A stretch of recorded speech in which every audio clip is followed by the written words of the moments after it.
The winter storm hit without warning, turning the streets of Eastbridge into rivers of ice and shadow. Henry Hayes gripped the steering wheel of his stalled Mercedes, watching the dashboard lights flicker and die.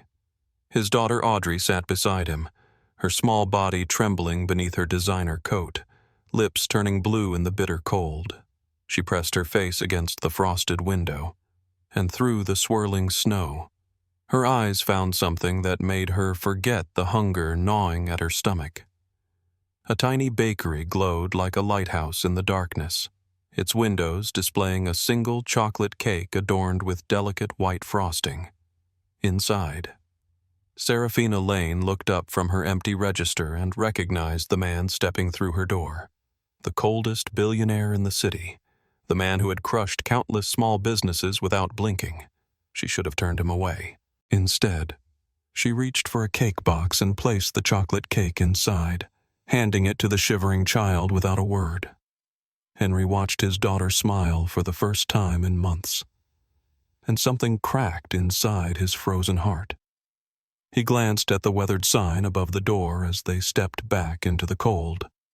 Serafina Lane Bakery. The name echoed in his mind like a warning bell, because he suddenly realized this tiny shop sat directly in the path of his newest development project. In 2 weeks, this building would be demolished to make way for luxury condominiums. The woman who had just saved his daughter would lose everything because of him. The morning sun cast long shadows across the glass conference room of Hayes Capital. Henry stood at the head of the polished mahogany table, his tailored suit perfectly pressed, his expression carved from stone. Around him sat the most powerful executives in the city, and not one of them dared to meet his eyes. Carter Voss, his chief operating officer, pulled up the presentation slides with practiced efficiency. The Eastbridge redevelopment project sprawled across the screen in bold letters, accompanied by architectural renderings of sleek towers rising from the ashes of the old neighborhood. "We need to close this deal within 14 days, Henry said, his voice cutting through the silence like a blade. "Every delay costs us $300,000. The investors are getting restless, and I won't have Archie Cole breathing down my neck because we couldn't handle a few stubborn shopkeepers." Carter nodded, a thin smile playing on his lips. "I've already drafted the final acquisition notices. The remaining businesses will receive their eviction papers by end of week. Most of them can barely afford their rent anyway. They'll fold without a fight." Henry's gaze swept across the room, landing briefly on Silas Monroe, the company's legal counsel. Silas shifted uncomfortably in his seat, his pen tapping against his notepad in a nervous rhythm that betrayed his unease. "Something to add?" Henry asked, his tone dangerous. Silas cleared his throat. "Some of the compensation offers seem below market value. There could be legal complications if... Legal complications are what I pay you to prevent." Henry interrupted coldly. "Sentiment doesn't pay dividends. Silas, this company wasn't built on kindness. Remember that." The meeting ended, and Henry retreated to his corner office, where floor-to-ceiling windows offered a panoramic view of the city he had spent 2 decades conquering. Every building in his line of sight represented a battle won, a competitor crushed, a dream realized through sheer force of will. He should have felt triumphant. Instead, he thought of Audrey, of the way she had clutched that cake box like it contained all the warmth in the world. He thought of the tired woman behind the counter who had nothing but still gave everything. At that same moment, Audrey sat alone in the breakfast room of their sprawling mansion, pushing scrambled eggs around her plate with her silver fork. The house was beautiful and lifeless, filled with expensive furniture that no one ever touched and silence that pressed against her ears like cotton. Crystal chandeliers hung from ceilings that seemed miles away. Original paintings lined walls that had never heard laughter. It was a museum, not a home. "Would you like something sweet, Miss Audrey?" the housekeeper asked gently. "Some pastries from the French bakery, perhaps." Audrey shook her head, her small fingers tracing the edge of a crayon drawing tucked beneath her placemat. It showed a figure that might have been her mother, standing in a kitchen filled with sunshine and the smell of fresh bread. A memory. Or perhaps just a wish. She couldn't remember anymore which was which.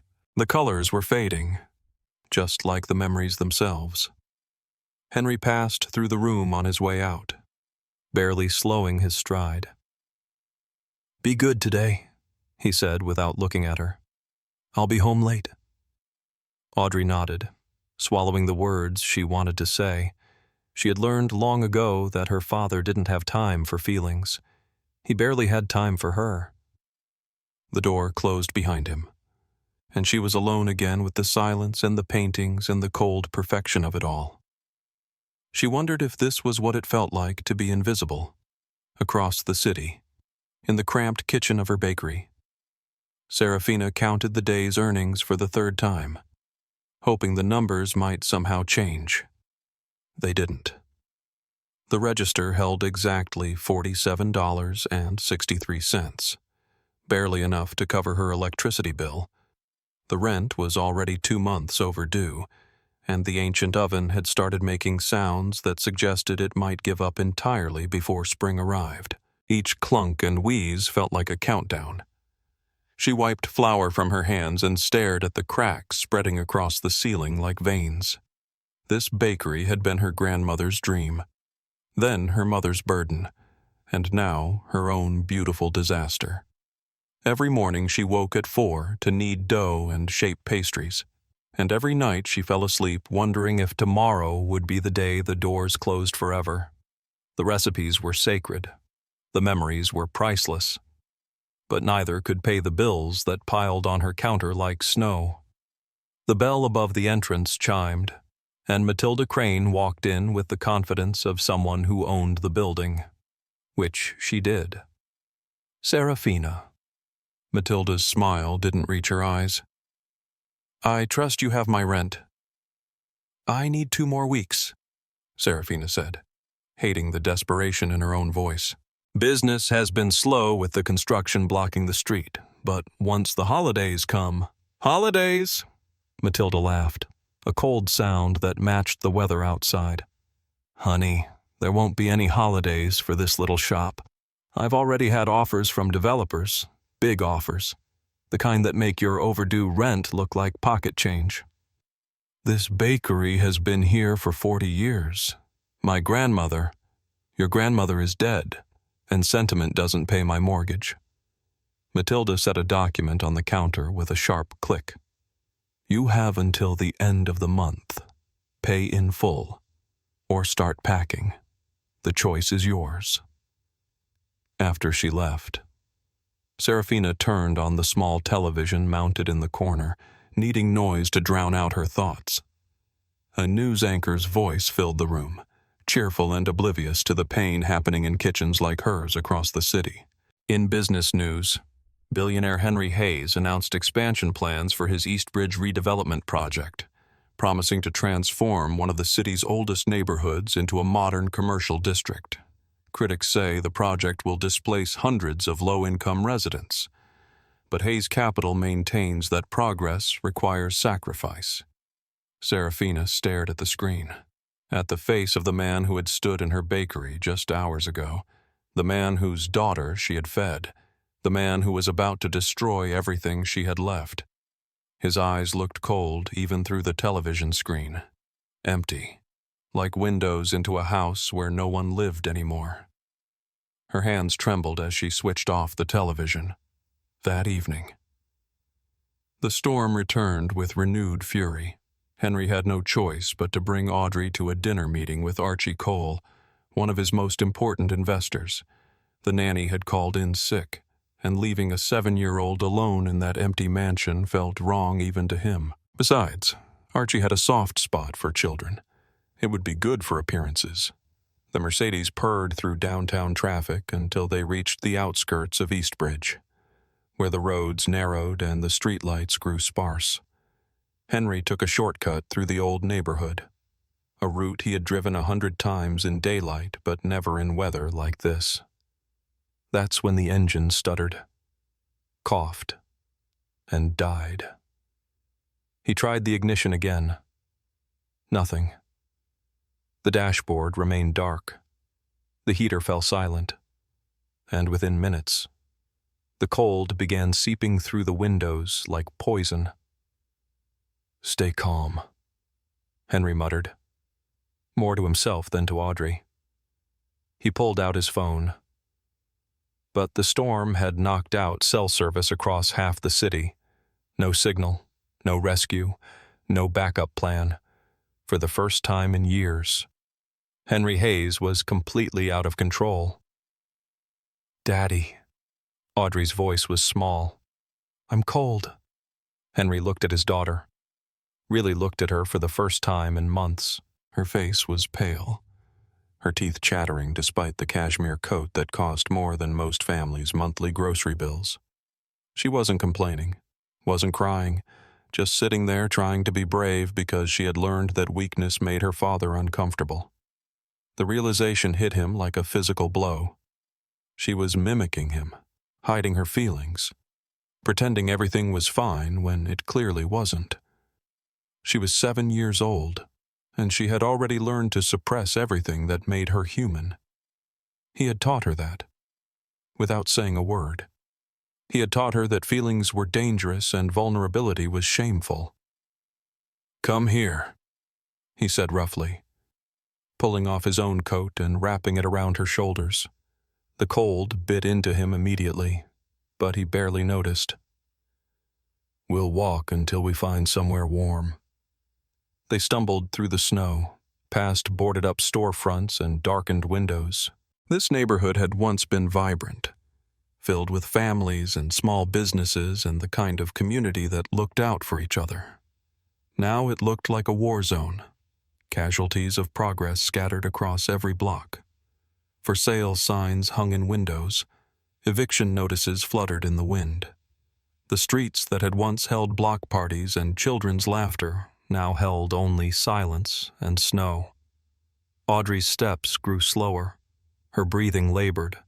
She hadn't eaten since breakfast, and the cold was sapping what little energy she had left. "Daddy," she whispered, "I'm hungry." Henry had no answer. In his world of private chefs and 5-star restaurants, he had forgotten what hunger felt like. He had forgotten a lot of things. He had forgotten what it meant to need something you couldn't buy. He had forgotten what it meant to be helpless. Then the smell reached them. Butter and sugar and something warm, carried on the frozen wind like a promise. Audrey stopped walking, her eyes fixed on a glow in the distance. The bakery. They pressed their faces against the glass, and Audrey pointed at a small chocolate cake in the display case with trembling fingers. "It's so pretty," she breathed, fog forming on the window from her words. Henry hesitated. He knew who owned this shop. He knew what his company planned to do to it. But Audrey's lips were turning blue, and the warmth beyond that door called to him like a siren's song. Pride and principle meant nothing when your child was freezing. He pushed open the door. Serafina looked up from behind the counter, and her expression shifted from welcoming to guarded in the span of a heartbeat. She recognized him immediately. Everyone in Eastbridge knew the face of Henry Hayes.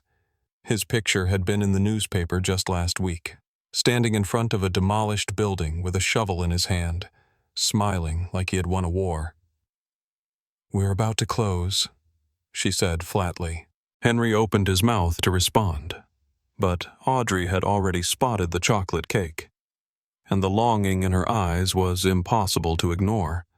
It wasn't greed, it wasn't entitlement, it was something purer than that, something that reminded Serafina of herself at that age, when her grandmother's kitchen had been the safest place in the world, when a slice of cake could fix anything.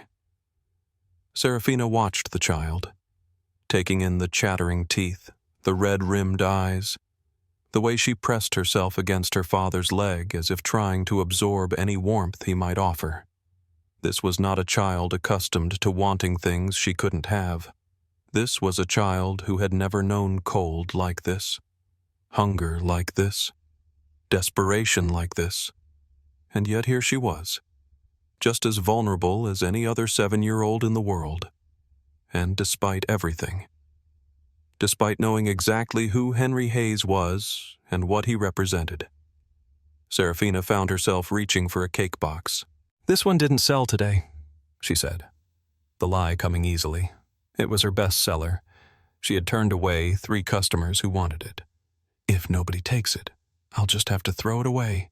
Would you like it, sweetheart?" Audrey's eyes went wide. "Really? You mean it?" Serafina nodded, adding a handful of napkins to the box. "You should get somewhere warm soon. This storm isn't letting up." The child took the box with reverent hands, as if receiving a holy relic. Then she looked up at Serafina with an expression that made the baker's chest tighten. "Thank you," Audrey whispered. "You look tired. Please don't be sad." "Okay." Serafina blinked, caught off guard by the simple observation. When was the last time anyone had noticed she was tired? When was the last time anyone had cared enough to say something? Certainly not the customers who complained about prices. Certainly not the landlord who demanded rent. Certainly not the city officials who ignored her permit applications. A 7-year-old stranger had seen her more clearly in 5 seconds than most people had in 5 years. Henry reached for his wallet, extracting several $100 bills. "Let me pay you for—" "No." Serafina pushed the money back across the counter. "I gave it to her. Not to you." Their eyes met, and something passed between them. A challenge. A recognition. 2 people standing on opposite sides of an invisible line, each refusing to step back. Henry took the cake box from Audrey's hands only long enough to guide her toward the door. At the threshold, he paused. "Why?" he asked quietly. "You know who I am. You know what I've done." Serafina's smile was sad, tinged with something that might have been pity. "I know who you are. I also know a hungry child when I see one. Now go, before you freeze." They found shelter at a small motel 2 blocks away, where Henry paid cash for a room with a working heater. The carpet was stained and the wallpaper was peeling, but the radiator worked and the beds were clean. Audrey sat cross-legged on the mattress, eating the chocolate cake with slow, deliberate bites, savoring each one as if afraid the sweetness might disappear. "This is the best cake I've ever had," she announced. Henry watched her, a strange heaviness settling in his chest. He had bought his daughter countless desserts from the finest patisseries in the world, birthday cakes that cost thousands of dollars, imported chocolates from Belgium, custom-made confections from celebrity chefs who charged more per hour than most people earned in a week. None of them had ever made her smile like this. "That lady was nice," Audrey continued, oblivious to her father's turmoil. "She gave me the cake even though she's poor." "How do you know she's poor?" Audrey shrugged. "Her shop was small and cold, like she couldn't afford the heater, but she still gave me something." She paused, considering. "That's what Mommy would have done." The mention of Adelaide hit Henry like a punch to the stomach. His wife had been dead for 3 years, taken by a car accident that had left him with a daughter he didn't know how to love and a heart he had encased in ice to survive the grief. Adelaide had been warm, soft. She used to bake bread on Sunday mornings, filling their home with scents that made it feel alive. Henry had told her once that she was too soft for this world, too kind, too trusting. "You'll get hurt." He had warned her. People take advantage of kindness. She had just smiled and kissed his forehead. "Maybe, but I'd rather be hurt than become someone who can't feel at all." And then she was gone. And he had decided that kindness was weakness, that caring was dangerous, that the only way to protect yourself was to feel nothing at all. He had built walls so high that even his own daughter couldn't climb them. But tonight, a stranger had given his daughter warmth without asking for anything in return. And it had cost Serafina far more than it had cost him. The next morning, Henry sat in his home office, staring at a list of properties scheduled for demolition. Serafina Lane Bakery was near the top. Carter called at 8 o'clock sharp. "We need your signature on the final acquisition documents. The bakery owner is the last holdout. Once she's gone, we can break ground next month." Henry stared at the papers in front of him. His pen hovered over the signature line. He thought of Audrey's smile. He thought of the tired woman behind the counter who had nothing but still gave everything. He thought of Adelaide, and what she would have said if she could see what he had become. "I'll review them later," he said, and hung up before Carter could argue. He found himself driving back to Eastbridge, though he couldn't explain why. He parked down the street from the bakery and walked the rest of the way, dressed in jeans and a simple jacket, trying to blend in with the neighborhood. Serafina was arranging pastries in the display case when he entered. Her expression hardened immediately. "You again." Henry set an envelope on the counter. "I wanted to pay for the cake properly, and to thank you." "I told you. I don't want your money."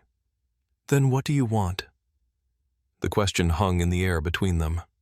Serafina set down the croissant she'd been holding and met his gaze directly, her brown eyes blazing with an intensity that made him want to look away. "I want you to leave this neighborhood alone. I want you to stop buying up buildings and pushing out families who've lived here for generations. I want you to care about something other than profit margins." She laughed bitterly.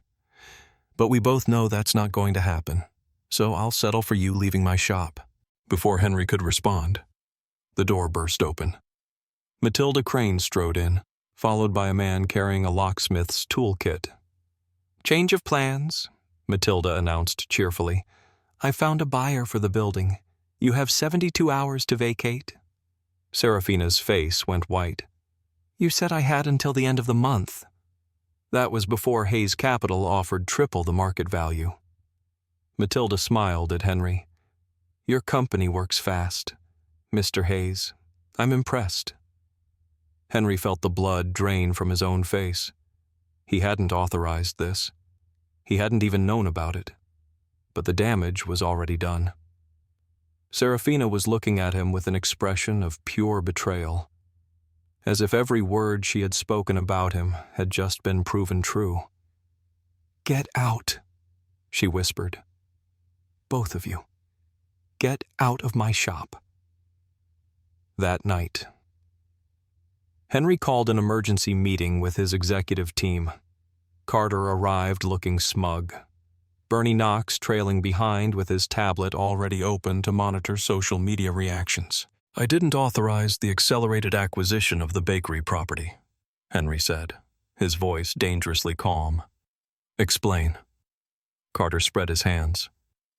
"You said you wanted the project completed on schedule. I took initiative. You went behind my back. I did what needed to be done. That woman was never going to sell willingly. Now, we don't have to wait." Henry studied his COO, seeing him clearly for perhaps the first time. The ambition behind the professional smile, the willingness to cut corners, bend rules, hurt people all in the name of progress. How many times had Henry looked the other way? How many families had been displaced while he focused on spreadsheets and stock prices? How many lives had been destroyed by men who told themselves they were just doing what needed to be done? "We're pausing the acquisition," Henry said, "effective immediately." The silence that followed was deafening. Carter's smile froze on his face. Bernie nearly dropped his tablet. Even Silas, who had been taking notes in the corner, looked up in shock. "You can't be serious," Carter said. "Archie Cole will have your head. The board will—" "The board answers to me." Henry's voice left no room for argument. "I want a full audit of every compensation offer we've made in Eastbridge. Every signature, every document, every transaction. If I find anything irregular, there will be consequences."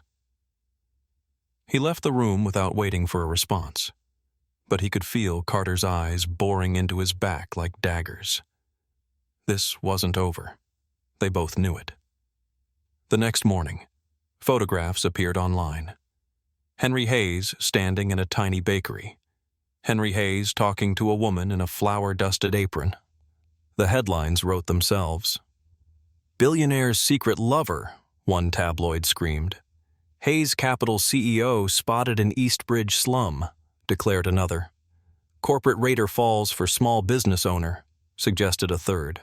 Bernie's damage control machine kicked into high gear, spinning the story as a charitable visit, but the damage was done.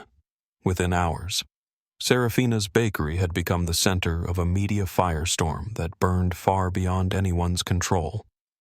Some people defended her as a hard-working small business owner standing up to corporate greed. Others attacked her as a gold digger trying to extract money from a wealthy man. The truth didn't matter. Perception was everything, and perception had been weaponized against her. Someone threw a brick through her window that night. The message scrawled on the attached paper was crude and vicious, accusing her of crimes she hadn't committed and suggesting punishments no one deserved. When Henry heard about the vandalism, he sent George, his personal bodyguard, to watch the shop from across the street. He arranged for the window to be repaired by a crew that arrived before dawn.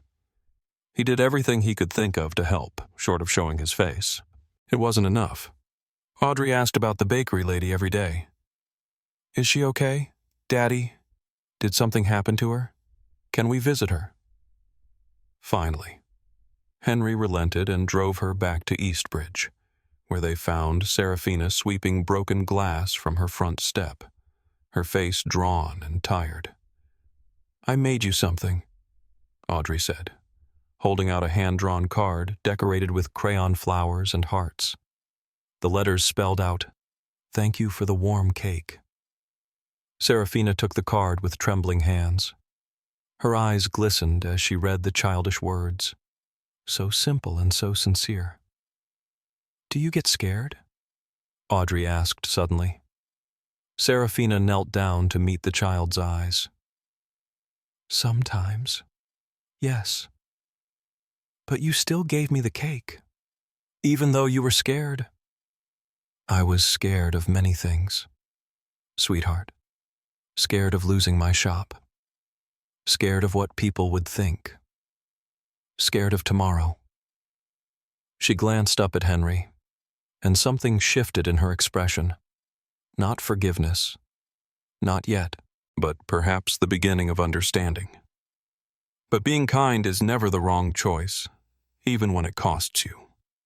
A woman appeared behind them, notebook in hand, camera hanging around her neck. Callista Drake, investigative journalist, known for exposing corporate corruption. Her smile was sharp as a blade. "Serafina Lane, I've been investigating the Eastbridge acquisitions for months. I think your story deserves to be told." Her gaze slid to Henry. "All of it." Over the following days, the pressure mounted from every direction. Callista's preliminary article raised troubling questions about Hayes Capital's business practices in Eastbridge. Archie Cole demanded answers, threatening to pull his investment if Henry didn't get the situation under control. The board scheduled an emergency meeting to discuss his leadership. But it was Finn Morrison, a mechanic who ran a garage near the bakery, who finally opened Henry's eyes to the full scope of what had been happening in his name. "You want to know the truth," Finn said, wiping grease from his hands as they stood in his cluttered workshop. "Your company's been squeezing this neighborhood for years. People get letters saying they have to sell, and if they refuse, suddenly there are health inspections, permit violations, problems with their insurance, all very official, all very legal, and all designed to break them." "I didn't know?" "Didn't you?" Finn's laugh was humorless. "Or did you just not want to, Ingrid Walsh? a social worker who had spent 20 years serving Eastbridge families, told Henry similar stories. Elderly residents forced from their homes with nowhere to go. Children pulled from schools when their families couldn't afford to relocate. A community being dismantled piece by piece, family by family, dream by dream. "Your name is on those documents," she said quietly. "Whether you sign them yourself or not, you're responsible." Henry met with Silas in secret, in a coffee shop far from the office and Carter's watching eyes. "I need everything," Henry said. "Every acquisition file from the past 5 years, every compensation record, every email, every memo." Silas hesitated. "If Carter finds out I'm helping you, Carter won't find out, and if what I suspect is true, he's going to have bigger problems than office politics." The evidence came together slowly, each piece damning on its own but devastating in combination. Carter had been falsifying documents for years, lowering compensation offers, forging signatures, using Henry's authority to crush anyone who resisted. The profits had been substantial, the human cost incalculable, but the most important piece of evidence came from an unexpected source. Serafina's old security camera, forgotten in a corner of her shop, had recorded everything that happened inside those walls, including a visit from Carter himself, 3 weeks earlier, when he had personally threatened to destroy her if she didn't sell. "You don't have a choice," Carter's voice said on the grainy footage. "Sign the papers, or we'll bury you. Your credit will be destroyed. Your permits will be revoked. By the time we're done, you won't be able to get a job cleaning toilets in this city." Henry watched the recording with cold fury building in his chest. This was what his empire had become. This was what he had allowed to happen while he hid behind his grief and his boardroom walls. Carter struck first, orchestrating a vote of no confidence in the board. He positioned himself as the steady hand that would guide Hayes Capital through troubled times. Archie Cole supported him publicly. Bernie Knox leaked damaging stories about Henry's mental state, suggesting the CEO had become emotionally unstable, unfit for leadership. The health inspector returned to Serafina's bakery, accompanied by 2 police officers. They cited dozens of violations, most of them fabricated or exaggerated beyond recognition, and ordered the shop closed immediately. Serafina stood in her empty bakery that night, surrounded by years of memories. The recipes her grandmother had taught her, the regulars who had become like family, the smell of fresh bread that had defined her entire life. It was gone. All of it. She was packing the last of her supplies when headlights swept across the windows. Henry stepped out of his car, alone, shoulders hunched against the cold. "I'm sorry," he said. The words felt inadequate. They were inadequate. But they were all he had. "Sorry doesn't reopen my shop." "No, but the truth might." He handed her a folder thick with documents. "Everything Carter did. Everything I should have stopped. It's all here. And tomorrow, I'm going to make sure everyone knows it." The city council meeting was standing room only. Residents of Eastbridge filled the seats, their faces reflecting years of anger and frustration. Reporters lined the walls with cameras ready. Archie Cole sat in the front row, arms crossed, smirking. Carter took the podium first, presenting himself as the voice of reason. "Hayes Capital remains committed to the Eastbridge project, despite recent distractions. We will deliver on our promises to this community." Then Henry stood. "I've spent 20 years building an empire," he said, his voice carrying to every corner of the room. "I told myself I was creating progress. I told myself the sacrifices were necessary. I told myself that sentiment had no place in business." He looked at Audrey, sitting in the second row beside Serafina. His daughter's eyes were fixed on him with an expression he had never seen before. Hope. I was wrong, and I have proof. The evidence played across the council's screens. Emails, documents, the security footage from Serafina's bakery. Carter's face went white as his own voice filled the chamber, threatening and cruel. Silas presented the legal analysis. Callista's article went live simultaneously, shared across every news outlet in the city.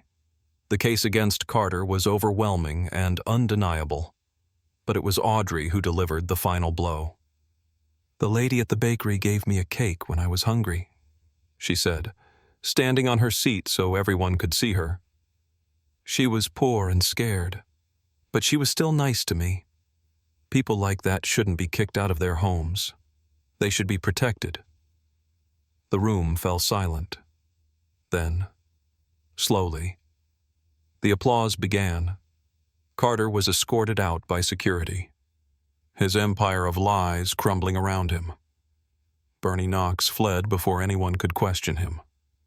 Archie Cole, ever the pragmatist, publicly distanced himself from the scandal and began negotiating new terms. The investigation would take months. The lawsuits would take years. But standing in that council chamber, watching the community he had nearly destroyed begin to hope again, Henry felt something he hadn't experienced in a very long time. Peace. 6 months later, Serafina Lane Bakery reopened its doors. The windows had been replaced, the oven was new, but the recipes were the same, passed down through 3 generations of stubborn, kind-hearted women. Audrey's card still hung behind the register, slightly faded now, the crayon letters soft with age. Beside it was a new addition, a photograph of a chocolate cake with "warmth" written in frosting across the top. Henry came by every Saturday morning. He never asked for special treatment, never tried to pay more than the posted prices, never drew attention to himself. He simply stood in line like everyone else, ordered his daughter's favorite pastries, and left a tip in the jar by the door. "You're different," Serafina said one morning, after the rush had cleared. "Less cold." Henry considered the observation. "I'm learning, slowly." What changed? He thought about the question, about the night his car had died in a snowstorm, about a chocolate cake given freely by someone who had every reason to turn him away. "Someone showed me that kindness isn't weakness," he said finally. "That caring about people doesn't make you vulnerable. It makes you human." He paused. "I spent 3 years trying to protect myself from ever feeling anything again. All I did was hurt everyone around me, including my daughter." Serafina nodded slowly. "And now I'm trying to be the kind of person Audrey can be proud of, the kind of person my wife would have recognized." Outside, the first snow of the season began to fall. Audrey pressed her face against the window, watching the flakes swirl and dance. "Daddy," she called, "can we get an extra cake for Mrs. Patterson next door? She's been sick." Henry smiled, a real smile that reached his eyes for the first time in years.